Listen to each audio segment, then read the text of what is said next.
Quiero aprender a escucharte. Quiero saber qué es amarte. De tu verdad yo saciarme. Enamórame de ti. Tiempo de discípulo, un espacio para que escuches la voz de Jesús. Quiero aprender La voz de Jesús. que tu presencia me inunde. Haz de mí uno de nuevo. Cámbiame, renuévame.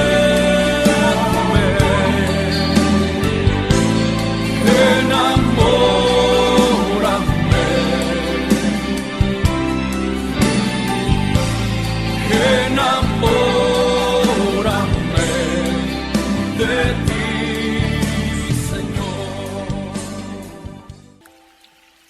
Paz y bien, te habla Fray Alejandro, de nuevo contigo en este remanso de espiritualidad que el Señor nos regala para poder entrar en el misterio de su palabra. Te quiero ofrecer hoy un texto tomado de la carta a los Gálatas, capítulo 1, versículos del 6 al 12, que dice así: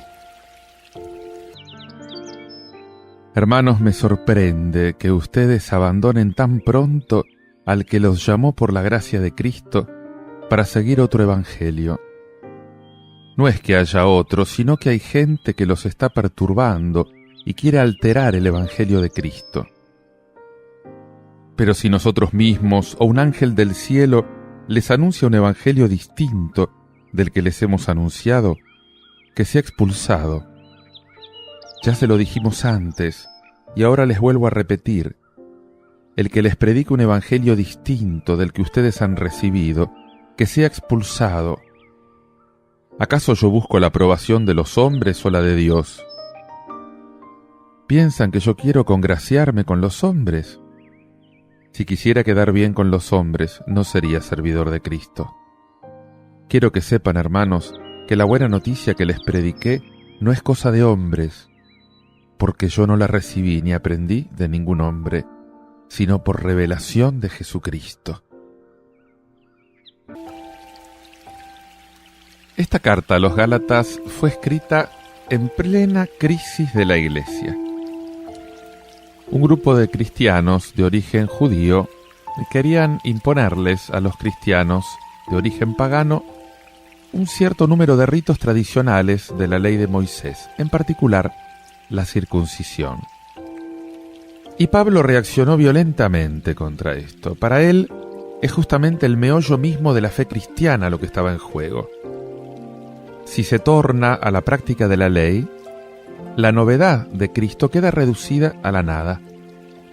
Y por otra parte, los judaizantes habían buscado desacreditar a Pablo, y lo hacían insinuando que no poseía la verdadera doctrina. Después de todo, ese Pablo, ¿con qué derecho introduce novedades en la tradición de Moisés? ¿No forma parte del grupo de los 12 que vivieron con Jesús? Y además es un antiguo perseguidor del cristianismo. Y Pablo responde frente a este ataque personal. Dice: hay entre ustedes algunos que los perturban, que quieren deformar el evangelio de Cristo. El término evangelio está escrito 7 veces en la página que leemos hoy. 61 veces en el conjunto de las cartas de San Pablo. Y justamente el rigor del evangelio es lo que Pablo más ama. Por otra parte, para Pablo el evangelio no es ante todo un contenido, la predicación, las palabras de Jesús, Para Pablo el Evangelio es una presencia actuante. Es el mismo Cristo. Modificar el Evangelio de Cristo es abandonar la fe en Cristo, que es el único Salvador. Y por eso, creyendo que unos ritos o unas obras conformes a la ley obtienen la salvación de un hombre, esto tiene que ser rechazado, porque esto es lo que pensaban los fariseos, que la salvación venía por cumplir determinados ritos. Y Pablo va a proponer que la salvación viene por la fe, por la entrega total de la vida, no a una doctrina, sino a una persona, y esa persona es Jesucristo. Frente a esto, cabe preguntarse, ¿es Jesucristo el centro de mi vida?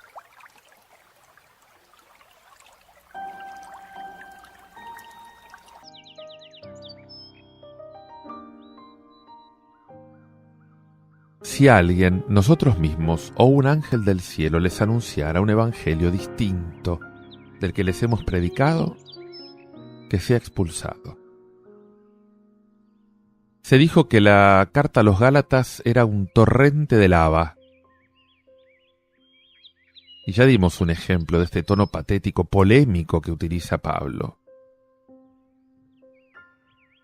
Y la pregunta es si yo amo a Cristo con este afán, con esta vehemencia, con esta pasión. Hermanos, es preciso que lo sepan. El evangelio que proclamo no es de orden humano, porque yo no lo recibí ni aprendí de ningún hombre, sino por revelación de Jesucristo. Los judaizantes, así se llamaban estos cristianos que querían imponer la cultura judía, pretendían, sin ninguna duda, que la doctrina de Pablo no era auténtica, porque no se remontaba a los apóstoles. Y Pablo contesta que recibió directamente una revelación, un apocalipsis de Cristo. Vamos a ver después de qué modo se preocupó también de vincularse con la enseñanza común de los demás apóstoles. Pero el Evangelio no se inventa, el Evangelio se recibe, y uno se somete a él o no. Es Dios el que tomó la iniciativa de revelarse a sí mismo. Y acá te tenés que preguntar con mucha seriedad si realmente te tomás el tiempo para recibir el Evangelio. Si aceptás que el Evangelio te interrogue, o te reproche tus modos de pensar, de obrar, o si te fabricaste un evangelio a tu gusto, un pequeño evangelio para uso particular, en lugar de aceptar por entero ese evangelio de Jesús, también con sus partes incómodas, también con aquello que te pide un cambio en tu vida.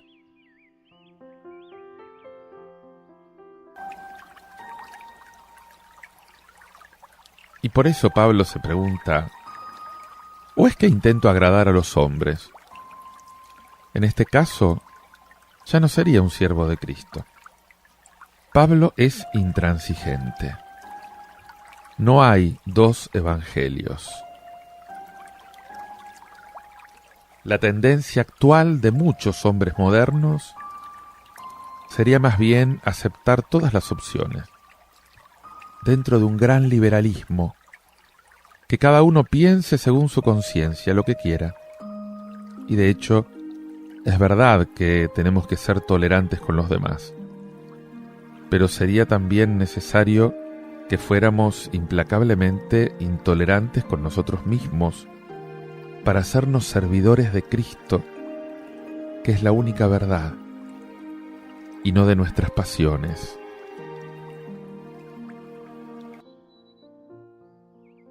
Te invito a que medites y ores todo esto escuchando este canto de Heriberto Hermosillo titulado Dios es fiel.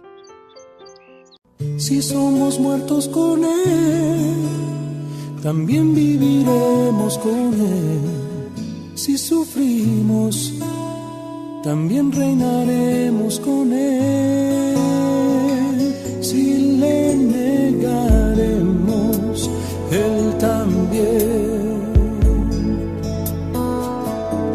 nos negará.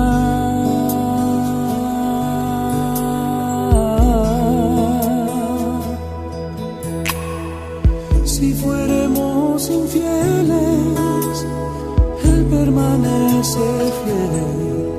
Él no puede negarse a sí mismo.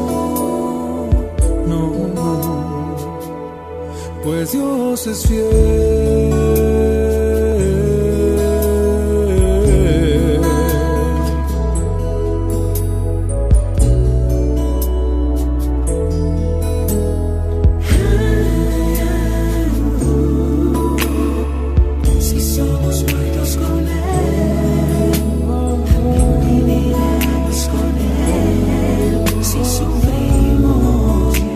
También reinaremos con Él.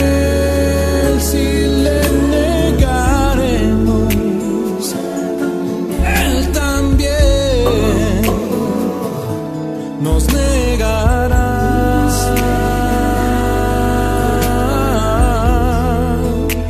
Oh, si fuéramos infieles, Él permanece fiel. Él no puede negarse a sí mismo, no, no, pues Dios es fiel.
Te invito ahora a que escuches este Evangelio de San Lucas, capítulo 10, versículos 25 al 37, que dice así.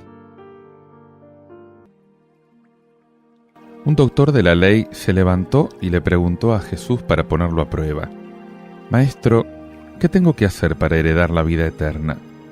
Jesús le preguntó a su vez: ¿Qué está escrito en la ley? ¿Qué lees en ella? Él le respondió: Amarás al Señor tu Dios con todo tu corazón, con toda tu alma, con todas tus fuerzas y con todo tu espíritu, y a tu prójimo como a ti mismo. Has respondido exactamente. Obra así y alcanzarás la vida, le dijo Jesús. Pero el doctor de la ley, para justificar su intervención, le hizo esta pregunta: ¿Y quién es mi prójimo? Jesús volvió a tomar la palabra y le respondió: Un hombre bajaba de Jerusalén a Jericó y cayó en manos de unos ladrones que lo despojaron de todo, lo hirieron y se fueron, dejándolo medio muerto. Casualmente bajaba por el mismo camino un sacerdote, lo vio y siguió de largo. También pasó por allí un levita, lo vio y siguió su camino. Pero un samaritano que viajaba por allí, al pasar junto a él lo vio y se conmovió. Entonces se acercó y vendó sus heridas, cubriéndolas con aceite y vino. Después lo puso sobre su propia montura, lo condujo a un albergue y se encargó de cuidarlo. Al día siguiente sacó 2 denarios y se los dio al dueño del albergue diciendo: «Cuídalo, y lo que gastes de más te lo pagaré al volver». ¿Cuál de los 3 te parece que se portó como prójimo del hombre asaltado por los ladrones? «El que tuvo compasión de él», le respondió el doctor. Y Jesús le dijo: «Ve y procede tú de la misma manera». El tema central de este evangelio con la parábola del buen samaritano es el amor al prójimo. Es un tema que viene introducido por 2 preguntas de un letrado a Jesús. La primera: ¿qué tengo que hacer para heredar la vida eterna? Jesús logra que el doctor de la ley se responda él mismo con palabras de la Escritura: amarás al Señor con todo el corazón, al prójimo como a ti mismo. Y esta primera parte es similar al pasaje en que se le pregunta a Jesús sobre el mandamiento primero, sobre el mandamiento principal. La segunda pregunta de este doctor de la ley tiende a justificar la primera: ¿y quién es mi prójimo? Él no lo tiene claro porque la respuesta de las escuelas rabínicas no era uniforme, aunque siempre era restrictiva.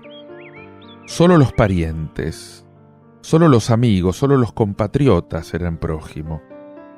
El letrado quiere saber cuáles son los límites del amor al prójimo y hasta dónde alcanza esa obligación de amarlo. Y Jesús, con la parábola del buen samaritano, le responde que no hay límites para el mandamiento del amor. Todo hombre y mujer que necesite ayuda es su prójimo. De los 3 viandantes que se encuentran en el camino con el herido, los 2 primeros, el sacerdote y el levita, se desentienden, pero el tercero, que no es un laico judío, como pediría la lógica si Jesús pretendiera una conclusión anticlerical, es un samaritano, o sea, un discriminado religiosamente hablando. Es el único que atiende a este pobre desventurado y demuestra un amor espontáneo, desinteresado, servicial, tierno, eficaz, personal. Al concluir la parábola, Jesús devuelve la pregunta: ¿cuál de estos 3 te parece que se portó como prójimo de ese que cayó en manos de los bandidos? Y el letrado le contestó: el que practicó la misericordia con él. Por lo tanto, la conclusión de Jesús: ve y haz tú lo mismo.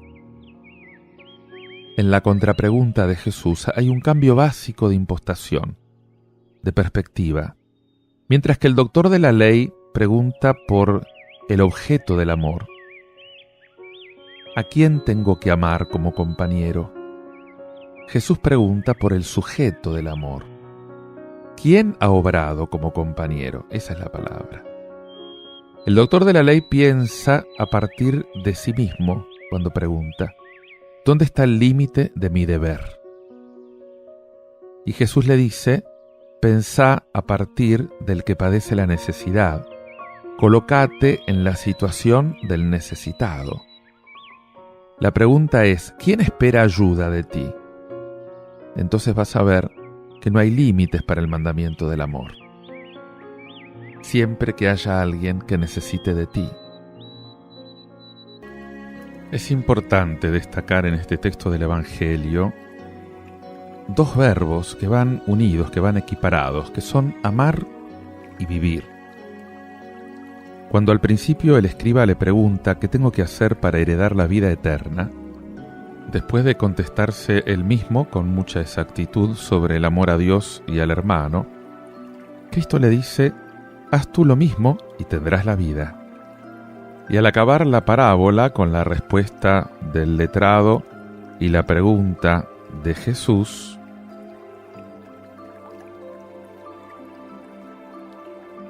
el Señor concluye: ve y haz tú lo mismo. No se trata de saber como quiere el doctor de la ley. Se trata de actuar amando. Eso es lo que señala Jesús una vez que le demostró que todo hombre es nuestro prójimo. Y por lo tanto amar es vivir, es tener vida. Y esa es la ecuación que establece Cristo. Él mismo es el buen samaritano que amó, que redimió al hombre caído. De los tres transeúntes de la parábola, el sacerdote, el levita y el samaritano, solamente el samaritano tiene esa vitalidad del amor que no se preocupa de las molestias, que no duda en complicarse la vida por los demás, haciéndose compañero del otro. Es un aviso para los que piensan que la piedad y que la religiosidad les permite poseer a Dios, ser prudentemente egoístas y tener frialdad, o malos modos, o mal carácter con los demás. Perderíamos el tiempo si buscamos a Dios solamente en el trabajo ascético, o en las prácticas religiosas, o en las horas largas de meditación o de oración, alejadas de la vida, alejadas de los hermanos.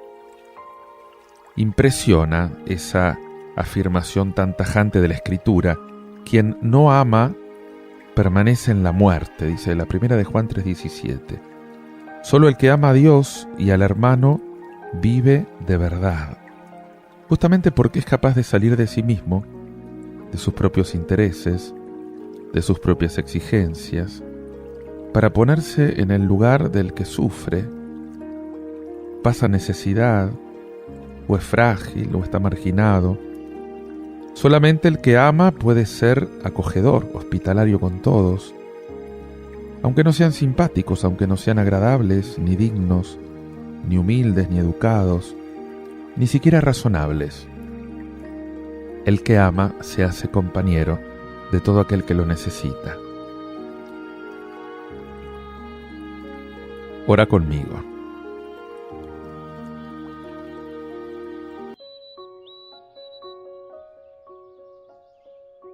Te doy gracias, Padre, te doy gracias porque en Cristo, el buen samaritano, siempre salís al encuentro del hombre caído.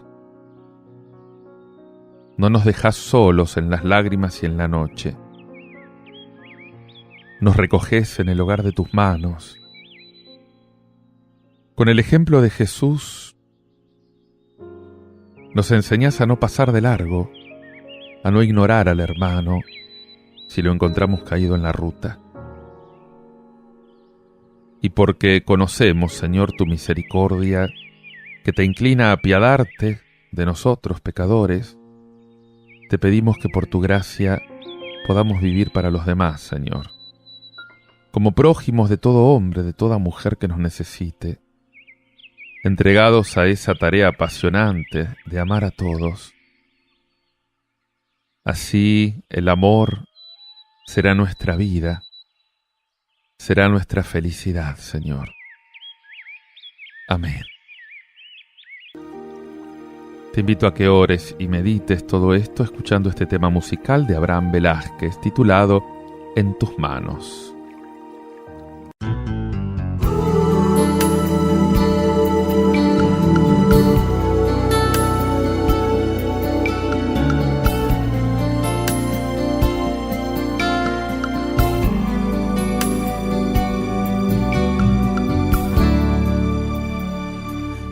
Es imposible para aquel que cree, y todo está hecho para el que tiene fe. Nada es imposible. Nada es imposible para aquel que cree, y todo está hecho para el que tiene fe. Si Dios hizo los cielos, la tierra y la mar, así también cuando tú le clamas te responderá. Si Dios hizo los cielos, la tierra y la mar, así también cuando tú le clamas te responderá.